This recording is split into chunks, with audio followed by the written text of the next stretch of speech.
With flu season right around the corner and the growing number of COVID cases, we're often concerned about catching these illnesses from others through contagions. Yeah, but rarely do we stop and think about catching social contagions like stress from other people. So today we have Dr. Michael Walker here to talk about how to navigate secondhand stress. Dr. Walker, thanks for being with us today.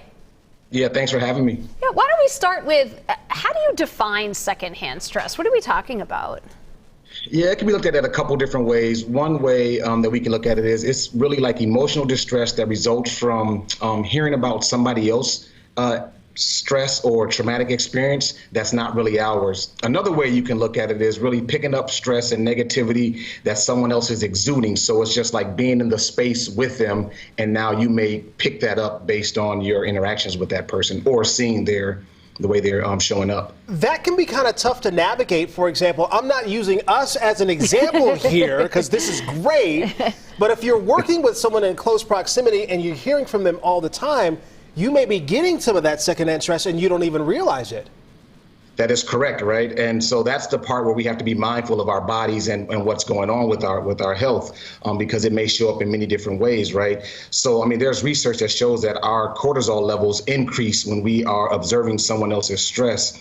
And especially if we're thinking about it being one of our romantic partners or someone that we're in close proximity with, 40% of us can pick up that secondhand stress around those people that we're connected to. And it may show up in different ways. It may show up as like fatigue or feelings of inadequacy. Sometimes it's disorganization, which may just be my natural way of being, but sometimes I'm disorganized. What's the difference between empathy for somebody who may be struggling with something and secondhand stress? Well, I think you're hitting on a really good point, is that we have these mirror neurons in our bodies that help us empathize better with people, right? So that we can build those connections.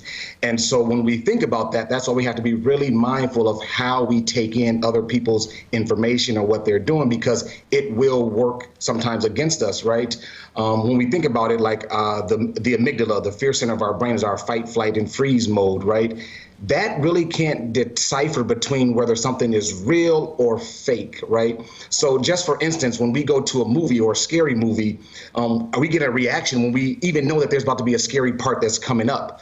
But that's because our brain our amygdala doesn't decipher between whether that's real or fake, right?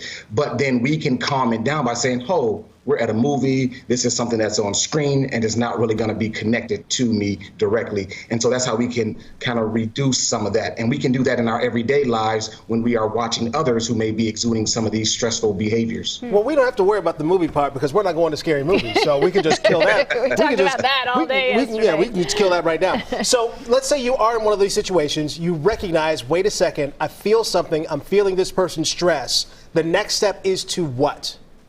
Well, first is kind of what I did around the movie thing, is to create or change the narrative of what that is, right? So someone may be stressful. That doesn't mean I have to take that on. What I can start to tell myself is that person's situation. The situation can be fixed. I can be a helpful partner in that, but I don't have to take that stress on to me, right? So that's one way about doing it, is kind of changing the narrative in your brain. The other piece is creating boundaries, right? We all may work with people who are just high intensity, high stress, and so we have to be able to find spaces where we can separate ourselves from those folks to make sure we protect our energy and our mental load, right? Because that's something that we need to do in order for us to stay healthy. The other thing we can do is take breaks, right? So just take a break, take a walk, a 5-minute walk around the block. I do that quite often where I work at. I'll take a mental break so that I can really calm and make sure I'm not taking on other people's stress.